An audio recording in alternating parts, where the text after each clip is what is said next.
Hi friends, it's your pal Scott Garibay, and today we are going to talk about Dungeons and Dragons and the path to D&D Gold. An absolutely banger peak Dungeons and Dragons campaign, okay? The first thing you need to do to reach D&D Gold is to know why you are playing Dungeons and Dragons, okay? Now I believe that the wrong reason to play Dungeons and Dragons is fun. All right, and if you are dedicated to that idea, do not spend another minute on my channel. I got nothing for you. Nothing here is aimed at helping you have more fun with Dungeons and Dragons. It's not what I do. And there's no reason to stay here because there are a million channels who do literally nothing but that. Right? So go with God. Right? Okay. All right. The reason you should be playing Dungeons and Dragons is to fix yourself, fix everybody at the table, and then send those people out to fix the world in a secular manner. Okay. Now, next issue: how do we solve problems? Okay. Now, first of all, I'm going to go right to complex problems. Okay.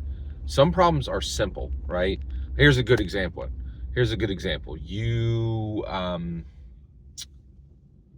Actually, I guess, you know what?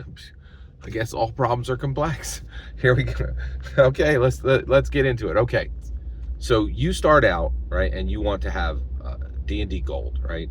And so you go, okay, I'm going to run 2024 core rules, and I'm going to run a Forgotten Realms game. And so you go to 5 friends and you say, hey, I'm running Dungeons and Dragons 5i, 5th improved, 2024 core rule books. But you don't have to have the rule books. You know, you're welcome to just show up and I'll help you make a character if you don't have the books. If you're going to play in the game and you want to have the rules that I will be running from, just buy the 2024 core rule books. And you can make any character from any D&D 5th edition source book, right? It's all fair game, right? So you ask 5 friends, right?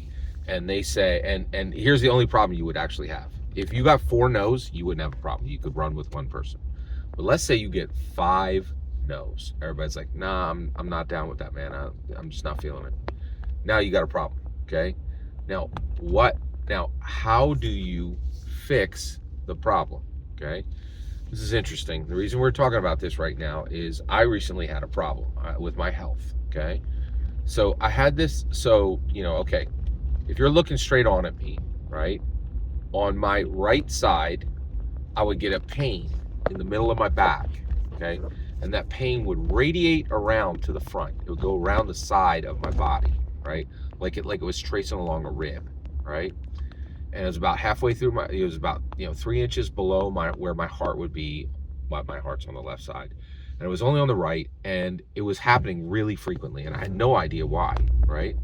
So I actually went to my doctor, and I'm very blessed. I had a very good doctor, but she wasn't sure what it was, and so she started ordering up a whole bunch of like very expensive tests, right? Which is good. I totally understand that. But then somebody I cared about who knew me and knew my behavior were like, you're drinking a lot of milk. I think it's the milk. And I was like, you're full of crap. Anyway, I drink, and I was drinking all this milk because I was drinking a ton of coffee, right? And somebody had said, hey, that's a lot of milk in your coffee, right? But this person was like, I think it's the milk, right? And I was like, you're full of crap, right? But I was in so much pain, I stopped drinking the milk, right? And I did do the test to determine if it was just coffee or if it was milk. It was the milk, right? If I didn't drink milk, the pain literally went away. It didn't occur anymore. And I was like, oh my gosh. Now this was really bad for me because I was drinking a lot of coffee because for me, it replaced food, right? And I eat for stress. And when I drank coffee, it was a ton less calories going into my body. And it really helped me manage my stress eating. So when I found this out, I was terribly upset, right?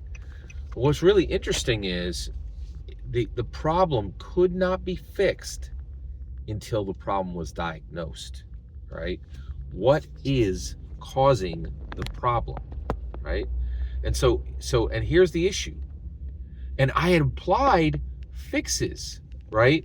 So one of the things I was doing was I would get this, it would hurt on my skin. The pain was hurting on my skin. So I was like putting lotion on places on my body that was never gonna go. That, you know, I could put as much lotion as I wanted. It was never gonna, you know, solve the problem, right? Because I didn't know what the cause of the problem is. So this is my point, right? This is the point of this video. You must diagnose your problem correctly before you start to apply fixes. It's very, very important. So before you fix a problem on Dungeons & Dragons, have you actually diagnosed and determined the source of the problem? And this can be incredibly frustrating because you might not know, right? I wasn't able to know. It was my own body, and I couldn't even figure out what the issue was. But someone observing me was able to see the problem, okay? And so this is the point. I know this, people do not want to hear this. Do not apply fixes if you actually haven't diagnosed the source, the root cause, okay? And so that's the point. You're not going to be able to get to D&D Gold if you don't actually determine what the actual problem is.